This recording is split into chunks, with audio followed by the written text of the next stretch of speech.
अस्सलाम वालेकुम। उम्मीद करता हूँ सब दोस्त खैरियत से होंगे। आज हम 2 पेयर्स के ऊपर जो है ना बात करने वाले हैं। एक बूम थाउज़ेंड के ऊपर और एक क्रैश थाउज़ेंड के ऊपर। इस टाइम दोनों पेयर्स जो है ना ये टैरिफ के अंदर बूम एंड क्रैश के अंदर ना अच्छी रेंज के अंदर आए हुए हैं, ठीक है? जब भी कोई पेयर रेंज के अंदर आता है ना तो वो बहुत ज़्यादा स्पाइक देता है, ठीक है? अभी आप लोगों ने देखा होगा कल के दिन में भी बी1 ने अच्छी मूव दी है और सी1 जो है ना उसने भी अच्छी मूव दी है। उन दोनों की वजह ये है कि वो रेंज में आ गए हैं, ठीक है? स्टार्ट करते हैं पहले बूम थाउज़ेंड से। अगर मैं आप लोगों को बूम थाउज़ेंड का एक वीकली चार्ट दिखाऊँ ना, उससे एक चीज़ हम लोगों को जो है ना वो समझ आ रही है, देखें ज़रा। ये एक बना स्ट्रक्चर बना है, ठीक है? मार्केट नीचे आई, यहाँ पे आके मार्केट ने एक रेंज बनाई है, ठीक है? अब मार्केट ने क्या किया उस रे ये देखें पहली जो है ना ये मार्केट ने जो है ना इसको एज़ अ रेजिस्टेंट ट्रीट किया है, इस एरिया को, ठीक है? यहाँ से मार्केट नीचे बाउंस बैक हुई, वापस गई, ठीक है? अब इसको ब्रेक किया मार्केट ने। अब मार्केट ये क्या कर रही है इस चीज़ को, ये हमारे पास यहाँ पे रेजिस्टेंस एरिया था, ठीक है? अब मार्केट इसको एज़ अ सपोर्ट जो है ना वो ले रही है, ठीक है? अभी यहाँ पे ऊपर आ गया ना तकरीबन वीक अब आप देखें किस दिन स्टार्ट होता है, वीक स्टार्ट होता है संडे से। Sunday, Monday, Tuesday, Wednesday, Thursday और फ्राइडे, ठीक है? अब कल का दिन हमारे पास जो है ना वो पीछे रह गया। अगर तो मार्केट ने जिस तरह हम लोग सोच रहे हैं वैसे ही करना हुआ, यानी कि मार्केट ने यहाँ से ऊपर को पंप करना हुआ, ठीक है? अगला पॉइंट क्या हो सकता है वो ये भी हो सकता है, ठीक है? क्योंकि ये भी स्ट्रक्चर का एक ब्रेकआउट था। तो इसके अलावा ये वाला जो हाई है ये भी हो सकता है, ठीक है? तो ये अभी बात की बहस है कि मार्केट ऊपर कितना जाएगी। अभी फ़िलहाल हमारे लिए सामने जो हमारे टारगेट है ना वो ये है कि मार्केट अभी फ़िलहाल क्या करेगी, ठीक है? तो अभी यहाँ तो अगर देखें अगर तो मार्केट ने इस रेंज ही बनानी हुई, जिस तरह हम लोग सोच रहे हैं बिल्कुल वैसी ही मूव देनी हुई, तो फिर मार्केट क्या करेगी, मार्केट इस कैंडल को यहीं पे as a doji he close करेगी, ठीक है? कल के दिन में भी मार्केट जो है ना वो रेंज में रहेगी। देखें मार्केट अगर डोजी अगर मार्केट ने बनानी है तो डेफ़िनेटली मार्केट को इसके बिल्कुल आस-पास यानी कि कोई 100 पिप्स ऊपर 100 पिप्स नीचे यहीं पे जो है ना वो रहना होगा, ज़्यादा ऊपर या नीचे नहीं निकलना होगा, ठीक है? जब मार्केट 100 पिप्स जो है ना वो ऊपर-नीचे मूव करती है ना इसका मतलब मार्केट छोटे टाइम फ्रेम में रेंज में आ गई है, ठीक है? तो इस चीज़ को जो है ना वो मैं काफ़ी दिनों से देख रहा हूँ। तो ये सिर्फ़ इस कैंडल की वज़ह से बी1 जो है ना वो काफ़ी दिनों से रेंज के अंदर है। तो इसी तरह होता है कि आप लोगों ने देखा होगा कि बी1 जो है ना दिन के अंदर एक डेडली मूव देता है जिससे हमें लगता है कि बिल्कुल नीचे गिर गया। फिर वो 100 या 150 पिप्स जो है ना वो अप आ जाता है। उसकी मेन रीज़न जो है ना वो ये वाली कैंडल है। ठीक है? मुझे लग रहा है ये डोजी क्लोज़ होगी। लेकिन अगर ये इस टीएल से नीचे क्लोज़ हो जाती है तो हो सकता है ये फिर से रेजिस्टेंस बन जाए और मार्केट नीचे मूव कर दे। ठीक है? लेकिन अभी फ़ैसला इसका जो होगा जो मतलब जो फाइनल डिसीज़न होगा ना वो W1 की कैंडल के बाद ही हम लोग करेंगे। लेकिन अभी हम लोग जो है ना वो इसको एज़ अ डोजी सोच के चल रहे हैं। छोटे टाइम फ्रेम के अंदर जो है ना वो रेंज हम लोग देखेंगे। तो अगर मैं छोटे टाइम फ्रेम में बात करूँ ना H1 के अंदर ये देखें ज़रा। तो H1 के अंदर मार्केट ने ये किया यहाँ से उसने मूव अपनी स्टार्ट की है यहाँ से, ठीक है? और यहाँ पे आके जो है ना उसने अपनी मूव जो है ना वो एंड की हुई है। यानी कि कोई आप कह लें कि 300 पिप्स के अंदर-अंदर मार्केट जो है ना वो मूव कर रही है, ठीक है? तो अभी भी जो है ना वो ये जस्ट लाइक अ फ्लैग जो है ना ये थोड़ा-सा बन रहा है। स्विंग थोड़े से क्लोज़ हो गए हैं, फ्लैग के क्लोज़ नहीं होते हैं, तो लेकिन जो है ना ये थोड़ा-सा फ्लैग ठीक है। अच्छा अभी ये एक चीज़ जो है ना मैंने आप लोगों के लिए ड्रा की है, ये चीज़ जो है ना ये बड़ी समझने वाली एक चीज़ है, ठीक है। इस चीज़ के अंदर लोग ना बड़ी गलतियाँ करते हैं। अब गलती क्या होती है यहाँ पे वो मैं आज आप लोगों को बताने वाला हूँ। मतलब ये एक ऐसी गलती है जिसको करने के बाद ट्रेडर कहता है कि भाई डेरिव जो है ना वो क्या करता है हमारे साथ फ्रॉड करता है। ठीक है? उसकी मूव ही ठीक नहीं है, वो फेक देता है, ऐसे करता है, वैसे करता है, सारी बातें इस वाली मूव के बाद जो है ना वो लोग कहते हैं। सुनिए ज़रा मैं अब आपको दिखाता हूँ कैसे हुआ। ये टीएल है, अगर मैं इस टीएल के ऊपर जो है ना यहाँ पे आके कोई एंट्री लेता हूँ इन केस ये देखें यहाँ पे आके ना मैं एंट्री ले लेता हूँ, ठीक है? इसका मैं बड़ी हद जो है ना वो 20 पिप जो है ना वो एसएल रख देता हूँ नीचे 46 हालाँकि बनता नहीं है टीएल का एसएल जो है ना वो 10 पिप 15 पिप ही होता है, ठीक है? चलिए इतना लगा लें। ये मैंने एसएल जो है ना यहाँ पे रख दिया। अब मार्केट ने अगर तो स्पाइक दे दिया ठीक है, अगर स्पाइक नहीं दिया ना तो लोग पता क्या करेंगे? उसको कहेंगे भाई ये मार्केट डेरिव जो है ना क्या कर रहा है? डेरिव जो है ना फेक मूव दे रहा है, ठीक है? अब जैसे ये टीएल फेल हुई ना सबसे पहले तो ये वाला पॉइंट लगाएँगे, बल्कि इससे भी ज़्यादा एक अच्छा और अहम पॉइंट पता है क्या है? इस टीआर पे तो बाद में आते हैं, पहले ये देखें ज़रा, ये देखें ज़रा। ये अभी बैठे-बैठे मैंने एक ज़ोन मार्क किया है। मैं यही सोच रहा हूँ कि भाई मार्केट जो है ना यहाँ से और कुछ नहीं तो एक स्पाइक जो है ना वो ज़रूर देगी, ठीक है? अब ये एक अच्छी सोच है। लेकिन ये सोच जो है ना इम्प्लीमेंट नहीं होती। कैसे नहीं इम्प्लीमेंट होती? अब देखें होना पता क्या है? अगर खुदा ना खास्ता ये जोन फेल हो गया ना, तो किसी बंदे ने भी अपना एसएल नहीं करवाना। क्यों नहीं करवाना?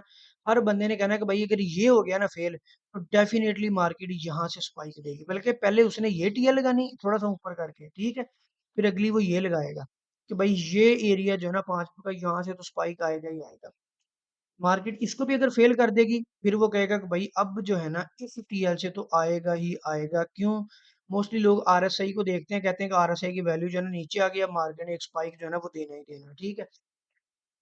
अब यहाँ से लेके यहाँ तक उसने वेट कर लिया, ठीक है। अब अगर तो यहाँ से स्पाइक लग गया तो बच जाएंगे सारे, ठीक। अगर ना लगा, मार्केट करके नीचे ब्रेक, जैसे मैं आप लोगों को H1 के अंदर दिखा रहा था, ठीक है। अगर मार्केट करके नीचे ब्रेक, तो यहाँ से लेके यहाँ तक ऑलरेडी उनका जो है ना 50-50 पिप एसएल, मतलब फ्लोटिंग उनकी चल रही होती है 50 पिप।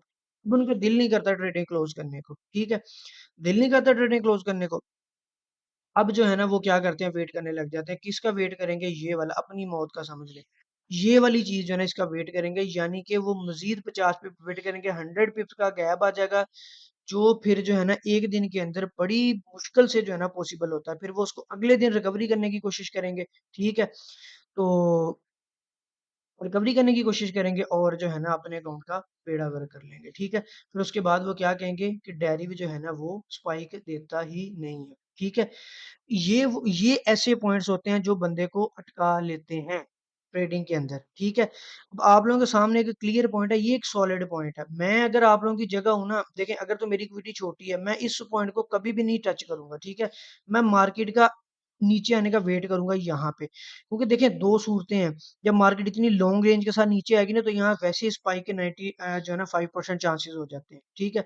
एक तो मार्केट यहाँ से स्पाइक देगी, 95% चांसेस ये हो जाते हैं। अगर फेल हो भी जाए, तो आपका 10 या 15 पिप का एसएल होता है, और वो एक नॉर्मल एसएल होता है जिसको रिकवर कर सकते हैं विद इन नेक्स्ट 2-3 आवर्स, ठीक है। लेकिन अगर किसी की बड़ी इक्विटी है, तो वो यहाँ पे ट्रेड ले सकता है। लेकिन यहाँ पे अगर ट्रेड करनी है ना, तो फिर एसएल आप लोगों ने करवाना है, ठीक है। क्योंकि जब आप एक ऐसे पॉइंट पे ट्रेड करते हो ना जिसके नीचे 2-3 पॉइंट होते हो पास पास, वही सबसे ज्यादा डेडली पॉइंट होते हैं। वो आपकी फ्लोटिंग जो है ना नॉर्मली 40-50 पिप ले ही जाता है, फिर उसके बाद आपको बड़ी नीचे लॉट लगानी पड़ती है, आप अटक जाते हो उसके अंदर, ठीक है। तो मैं मशवरा जो है ना हमेशा यही देता हूँ कि जब इतने ज्यादा पॉइंट इकट्ठे हो जाए ना, तो जो सॉलिड पॉइंट होता है ना, जो सबसे लास्ट पॉइंट होता है, उसके ऊपर जो है ना वो रिस्क ले। हो भी सकता है कि मार्केट यहाँ से एक और स्विंग बनाने लग जाए। अगर मार्केट एक और स्विंग बनाने चली गई, तो वो ये 100 पिप से ज्यादा की मूव होगी, और ये आपका वीकली टारगेट होता है, ठीक है। आज जो B1 जो है ना उसकी ये दो जो है ना इसकी ये चीजें हैं। एक तो वीकली के अंदर वो हम लोगों को लग रहा है कि डोजी कैंडल बनाएगा, रेंज के अंदर रहेगा। अगर रेंज के अंदर रहेगा, तो फिर हमें जो है ना वो M15 और M30 के अंदर अच्छे स्पाइक कैच करने को जो है ना वो मिलेंगे। तो जैसे ये एक पॉइंट इसको ज़हन में रखिएगा, इसको ट्रेड कीजिएगा, ठीक है। और जो है ना वो एसएल आप लोगों ने मस्ट इसका जो है ना वो लगाना है। सेकंड, अगर ये पॉइंट ब्रेक हो जाता है, फिर आप लोगों ने इसके अंदर नहीं रहना है, ठीक। मैं बार बार बता रहा हूँ, फिर इसके अंदर नहीं रहना, इसके अंदर से बाहर निकल जाना, ठीक है। रिकवरी 10-15 पिप की नॉर्मली हो जाती है, ठीक है। तो लेकिन अगर आप इसके अंदर ज्यादा देर अटके रहेंगे, तो जो है ना वो प्रॉब्लम होगी। अच्छा, B1 का मसला जो है ना ये तो हो गया सॉल्व। अब हम लोग आते हैं क्रैश के अंदर, क्रैश वर्जन के अंदर। अच्छा, क्रैश के अंदर जो है ना वो डेली टाइम फ्रेम है, ठीक है। तो इसमें जो है ना पहले तो मार्केट जो है ना वो ऊपर निकला काफी, ठीक है। उसके बाद फिर नीचे आ रहे ट्रेस करने, ठीक है। और इस टीएल को जो है ना वो उसने 2 दफा टच दिया, थर्ड दफा उसने जो है ना ब्रेक किया, फिर इसको रिटेस्ट किया, और फिर जो है ना एक मूव किए। अब C1 कैसे रेंज के अंदर आया हुआ है, ये देखें जरा। अगर मैं इस पॉइंट को ड्रॉ करूँ ना, तो ये एज अ एक रेजिस्टेंस काम कर रहा है, ठीक है। अब इसके दो टच हो गए ना, अब ये सॉलिड वाला बन गया, जिसको हम कहते हैं ना कि मेजर रेजिस्टेंस बन गई है अब ये, ठीक है। अब अगली दफा भी जब मार्केट यहाँ पे आएगी ना, तो इसको नॉर्मली इतने आसान तरीके से या इतने इजीली जो है ना ब्रेक नहीं कर पाएगी। यहाँ पे आके अच्छी खासी लड़ाई होगी सेलर्स और बाय की, फिर अगर उसने इसको ब्रेक करना हो तो ब्रेक करेगी, ठीक है। और इसी तरह जो है ना वो नीचे एक सपोर्ट बन गई, इसके भी डबल, ये देखें, ये एक टच था और एक ये टच था, तो ठीक है। अब मार्केट इसके अंदर आ गई है। अगर मार्केट एक भी मूव ऐसे दे जाती है ना, ये वाली ऐसे, जैसे मैं अभी इसको सोच रहा हूँ, ठीक है। अगर मार्केट ऐसे मूव देती है ना, तो हमारे 4 से 5 दिन की एंट्रियां जो है ना वो कहीं नहीं गई हैं, ठीक है। और किसी पेयर को ट्रेड नहीं करेंगे, सिर्फ क्रैच 1000 जो है ना, इसी को हम लोग ट्रेड करेंगे और यही हमारा जो है ना डेली टारगेट आराम से जो है ना वो पूरा किया करेगा। अभी मैं आप लोगों को एक और चीज़ दिखाने वाला हूँ, इसमें देख के आप लोगों को जो है ना एक और अच्छी चीज़ पता चलेगी, ठीक है? कि जब एक मार्केट ट्रेंड के अंदर होती है ना, तब उसको कैसे पकड़ा जाता है। जैसे मार्केट देखें अब निकल गई है ना, ये देखें, अगर मार्केट यहाँ से पकड़ लेते तो अच्छा था। अब मार्केट ने अगली कैंडल लगा दी, अगली लगा दी, अगली, अब हमारे ज़हनों में एक ही बात है कि यार ये किसी भी टाइम जो है ना ऊपर निकल सकती है। ये आप लोगों के क्वेश्चन ज़हन में ये चीज़ होना ज़रूरी भी बहुत है, ठीक है? लेकिन फिर भी कोई ना कोई तो ऐसा पॉइंट होना चाहिए, मार्केट तो नीचे चलती आ रही है, हमें कहीं न कहीं तो मौका मिलना चाहिए ना, हम भी इसमें एंटर हो जाएँ। अगर पहला पॉइंट निकल गया है, इसका ये मतलब नहीं अब हम स्टॉप पे खड़े उसका वेट ही करते रहें, वापस यहीं पे, ठीक है? जब रेंज बन जाए ना, तो सबसे ज़्यादा अच्छा जो है ना, वो आप कह लें कि हमारे पास स्पाइक कैच करने का मौका होता है। बाज़ दफ़ा इस तरह की रेंज जो है ना, इसमें हम लोग लॉन्ग होल्ड भी कर लें ना, तो हमें कोई इतना मसला नहीं होता। हमें पता होता है कि भाई मार्केट की जो मूव है ना, वो इतनी रेंज के अंदर है, ठीक है? अब मैं आप लोगों को दिखाता हूँ, ये देखें ज़रा। ये मार्केट जैसे निकली है ना, एक टीएल को फॉलो करती हुई नीचे आई है। एक बात आप लोगों ने हमेशा ज़हन के अंदर रखनी है, जब भी मार्केट मूव देती है ना, तो वो हमेशा एक टीएल के ऊपर होती है। कभी भी मार्केट जो है ना, वो एक इर्रेलेवेंट मूव नहीं दे, यानी कि ऐसा नहीं होता है कि देखें, ऐसा नहीं होगा कि मार्केट या अचानक से जो है ना वो नीचे गिर जाए, या मार्केट जो है ना ऐसे आए फिर ऊपर फिर नीचे फिर ऊपर, नहीं। मार्केट ने हमेशा एक पैटर्न की फॉर्म में नीचे आना होता है। उसकी वजह पता क्या है? उसकी वजह ये होती है कि अगर मार्केट एक पैटर्न की फॉर्म में नीचे नहीं आएगी ना, तो लोगों को एंट्रियाँ नहीं मिलेंगी। अगर एंट्रियाँ नहीं मिलेंगी तो मार्केट कैसे चलेगी? ठीक है? हर पॉइंट के ऊपर आप कह लें कि 30, 40, 50 पॉइंट के बाद, पिप के बाद मार्केट ने हमेशा ऑर्डर्स लेने होते हैं। इसके बगैर मार्केट के अंदर एनर्जी नहीं आती, वो चल नहीं सकती है। अब ये टीएल जो है ना, कल से देखें, यहाँ पे आई, फिर यहाँ पे आई, फिर एक मूव ये कैच हुआ, ठीक है? फिर उसके बाद ये कैच हुआ, फिर उसके बाद ये कैच हुआ, ठीक है?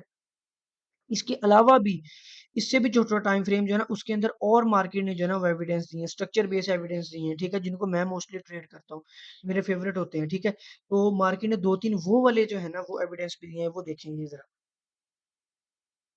देखिए, मार्केट यहाँ पे आया है, यहाँ पे आके छोटी थोड़ी देर के लिए जो है ना, इस पॉइंट को मार्केट ने एज़ अ सपोर्ट ट्रेड की है, ठीक है?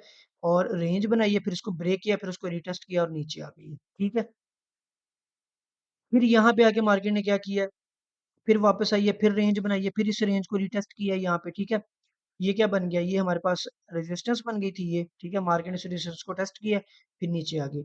यानी कि जब मार्केट इस तरह नीचे आ रही है, तो छोटा-सा स्ट्रक्चर बनाती है, फिर उसका ब्रेकआउट करती है और रीटेस्ट करती है, फिर मार्केट जो है ना, ये कोई 30 से 40, 50 पिप की हमें मूव जो है ना, वो नॉर्मली देती है। फिर यहाँ पे अगेन मार्केट ने ऐसे किया है, रेंज बनाई है, ठीक है? अच्छा देखें, कुछ लोग कहेंगे कि सर रेंज जो है ना, वो हमें कैसे पता चलेगी? देखिए, हर टाइम फ्रेम की रेंज अलग होती है।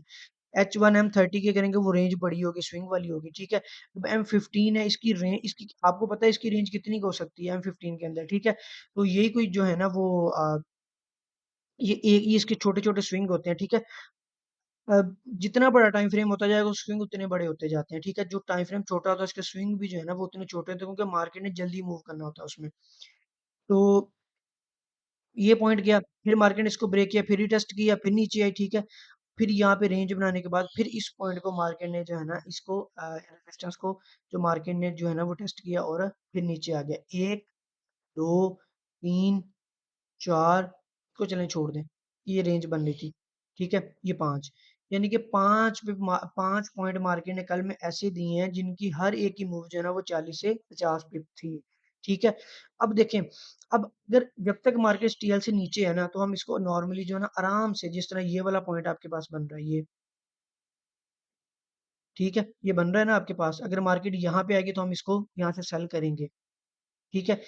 तब तक हम इसको सेल करेंगे जब तक मार्केट इस टीएल को ब्रेक नहीं कर देती, ठीक है? जब मार्केट ने इस टीएल को ब्रेक कर दिया ना, फिर बगैर सोचे समझे आप लोगों ने अपने एसएल करवा के छोड़ देना। फिर ये नहीं करना है, इस पॉइंट को देख लूँ, ये नहीं आया, चले इसको देख लूँ, ये नहीं आया, चल इसको देख लूँ, ये नहीं आया, अब इसको ओपन छोड़ देता हूँ, कभी न कभी तो जो है ना प्लस होगी। ये वाला काम नहीं करना है, ठीक है? ये टीएल जो है ना आप लोगों को क्लियर बता रही है कि जब तक मार्केट मुझसे नीचे है तो सेल है, अगर मार्केट इससे क्रॉस करके ऊपर जाती है, तो फिर ये बाय होगी, ठीक है? बाय भी कर सकते हैं आप लोग, ये नहीं कि आप लोग बाय नहीं कर सकते। क्यों? क्योंकि मार्केट जो है ना वो एक रेंज के अंदर है, ये, ठीक है? यहाँ से मार्केट वापस इसको एक दफ़ा फिर से टेस्ट करने भी जा सकती है, नीचे भी आ सकती है, ठीक है? आपके पास रेंज जो है ना वो आपके पास है। यहाँ से लेके यहाँ तक मार्केट की जो है ना वो इस वीक की मूव होगी, ठीक है? और बाकी एविडेंस के लिए आपके पास 2 टाइम फ्रेम है, इस M30 के अंदर एक टीएल चल रही है और M15 के अंदर मार्केट छोटे-छोटे स्ट्रक्चर बना के उनको रीटेस्ट करके आपको एंट्रीज़ जो है ना वो दे रही है, ठीक है? इसके अलावा छोटे-छोटे ज़ोन जिस तरह के ये हैं, इनके ऊपर भी मार्केट आपको स्पाइक देगी जब तक मार्केट इस टीएल से नीचे है, ठीक है? क्यों? इस टीएल से नीचे होने का मतलब ये है कि मार्केट के अंदर सेलर्स का प्रेशर जो है ना वो ज़्यादा है। ये जो एनालिसिस होते हैं ना, ये मैं इसी तरह आप लोगों को दिया करूँगा, ठीक है? अब आप लोगों ने इसके अंदर एंट्रीज़ जो है ना वो खुद फाइंड करनी है। देखिए ये चीज़ जो है ना सिग्नल से बहुत ज़्यादा जो है ना वो बेहतर होती है। अब देखिए सिग्नल मैं आप लोगों को यहाँ पे जो है ना वो सिग्नल दे दूँ और एसएल मैंने जो है ना आप लोगों का ये रखवा दिया एसटीएल से ऊपर। आप लोगों को जो है ना वो नहीं पता है कि भाई ने जो है ना किस बेस के ऊपर एंट्री दी है और इसका एसएल जो है ना किस बेस के ऊपर रखा हुआ है। लेकिन जब मैं आप लोगों को ये एरिया बता दूँगा ना तो आप लोगों के ज़हन में क्लियर आ जाएगा, ठीक है? वो कहते हैं ना कि पिक्चर देख के फैसला करना आसान होता है। अब एक चीज़ है उस पे आप ब्लाइंडली जो है ना वो ट्रस्ट कर रहे हैं मेरे ऊपर, ठीक है? मेरा एसएल जो है ना वो मार्केट में जो है ना वो निकल गई है। अब आप लोग होल्ड कर रहे हैं। आप लोग कहते हैं कि यार कोई नहीं भाई ने एसएल दिया था, हो भी गया कोई नहीं, लेकिन हमें उन पे ट्रस्ट है। मार्केट जो है ना 10-15 पिप ऊपर जाके जो है ना वो नीचे मूव दे देगा, ठीक है? ये तो आप लोग ट्रस्ट कर रहे हैं ना। लेकिन अगर आप लोगों के सामने पिक्चर रख दी जाए ना कि भाई ये देखिए मैंने इस बेस पे एंट्री दी है और ये वो सारी चीज़ है, ठीक है? जब मैंने ये चीज़ आप लोगों के सामने रख दी ना, जब ये फेल होगी आप लोगों को खुद सबको पता चल जाएगा कि भाई अब टीएल फेल हो गई है। M30 के ऊपर जो जो है ना वो डे का ट्रेंड चला रही थी, तो जब तक मार्केट वापस इस टीएल से नीचे नहीं आती ना तो हम लोग एंट्री का नहीं सोचेंगे, ठीक है? सिग्नल फेल होने के बाद बाज़ दफ़ा ऐसे होता है अगला बंदा सिग्नल नहीं देता है, तो आप लोग खुद से रिकवरी करना शुरू कर देते हो, ठीक है? इसलिए जो है ना वो एनालिसिस जो है ना वो मच मच बेटर होते हैं सिग्नल से। तो आज मैं उम्मीद करूँगा कि आप लोग जो है ना C1 और B1 जो है ना इस दोनों पेयर्स को अच्छे से ट्रेड करोगे, ठीक है? थोड़ा-सा इन देखें रेंज के अंदर एक चीज़ और आप लोगों ने जो है ना वो ज़हन में रखनी होती है कि रेंज के अंदर बाज़ दफ़ा मार्केट लंबी मूव दे देता है, ठीक है? वो पता क्यों लंबी मूव देता है? मार्केट जैसे B1 के अंदर हो रहा है, B1 के अंदर होता है देखिए मैं आप लोगों को एक चीज़ जो है ना वो बताता हूँ। अब ये देखें ज़रा, ये स्पाइक लग गया ना उसी उसी जगह से ज जो मैंने आप लोगों को जो है ना वो मार्क किया हुआ था, ठीक है? अब जिनकी इक्विटी बड़ी होती है वो तो इस तरह के रिस्क लेते हैं जैसे मैंने अभी रिस्क लिया है। मेरा तो अभी जो है ना वो डे का टारगेट यहीं पे अल्हम्दुलिल्लाह जो है ना वो कंप्लीट हो गया, ठीक है? ज़ोन भी अच्छा था। लेकिन मैंने फेल के केस में आप लोगों को ये सारी स्टोरी सुनाई थी कि जब ये ज़ोन फेल होगा, जब ये इस तरह होता है तब लोग जो है इसके अंदर अटकते कैसे हैं। स्पाइक आ गया, देखें ये हमारे एनालिसिस ठीक थे, स्पाइक आ गया। मैंने आप लोगों को बताया कि बायर्स का प्रेशर जो है ना B1 के अंदर ज़्यादा है। जब प्रेशर ज़्यादा होता है तो B1 मोस्टली इस तरह के ज़ोन को जो है ना वो क्या करता है, जो है ना वो आप रिस्पेक्ट जो है ना वो देता है। अच्छा, दूसरी बात पे आते हैं, ये देखें ज़रा B1 जो है ना इस तरह की बीच-बीच में रेंज के अंदर मूव्स जो है ना वो देते हैं। जैसे ये देखें ज़रा कितनी लंबी उसने मूव जो है ना वो दे दी है। रेंज के अंदर हमेशा जब मार्केट रेंज के अंदर होती है ना तो आप लोगों ने ज़हन में रखना होता है तब भी मार्केट एक डेडली मूव दे सकता है। मार्केट डेडली मूव दे सकती है, ठीक है? लेकिन उससे बचना कैसे होता है? उसके बचना ये होता है कि रेंज का मतलब ये नहीं होता कहीं से मर्ज़ी सेल कर लो, कहीं से मर्ज़ी बाय कर लो, नहीं। उसका मतलब ये होता है कि अब रेंज आपके पास आ गई, आप उस रेंज के अंदर सॉलिड पॉइंट जो है ना वो आप निकालें पहले, ठीक है? अब मार्केट अगर यहाँ से चली है ना तो आप ये देखें कि यहाँ पे आते-आते अगर कोई सॉलिड पॉइंट बन रहा था ना वो सिर्फ़ और सिर्फ़ ये वाला था। ठीक है? अब इसके बीच में कोई सॉलिड पॉइंट नहीं था। अब इसके बीच में कोई बंदा ट्रेड लेता है तो वो जानबूझ के अपना पैसा जो है ना वो ज़ाया कर रहा है। ठीक है? फिर इसलिए इस वज़ह से जो है ना लोग रेंज के अंदर ज़्यादा जो है ना वो मतलब लॉस भी करते हैं लेकिन मुझे रेंज के अंदर बड़ा जो है ना वो मज़ा आता है। ये पॉइंट बनता था, ये पॉइंट देखें ज़रा। ये पॉइंट जो है ना वो बनता है। ये पॉइंट अब लगा लें और आप ये जो है ना एक ज़ोन मार्क कर लें। ये देखें। ये जो है ना इतना सा मैंने ज़ोन मार्क किया अब इसके अंदर देख लें स्पाइक आ गया रेंज के अंदर, ठीक है? उसके बाद फिर ये टीएल आ गई थी। जब ये 2 पॉइंट हो गए, अब थर्ड टाइम जब मार्केट आएगी तो हमारे पास जो है ना वो 2 पॉइंट जो है ना वो आड़े टच होंगे और जब मार्केट यहाँ पे आएगी तो स्पाइक आएगा ही आएगा, ठीक है? तो कोशिश किया करें कि जब भी मार्केट रेंज में हो या तब उसको जो ना ट्रेड करने का तरीका थोड़ा-सा अलग होता है, ठीक है? उस रेंज के अंदर हमेशा मार्केट जो है ना वो एक साइड को लंबी मूव बाज़ दफ़ा दे देती है। जब एक साइड को लंबी मूव देती है तो फिर अगली साइड को भी लंबी मूव देती है, ठीक है?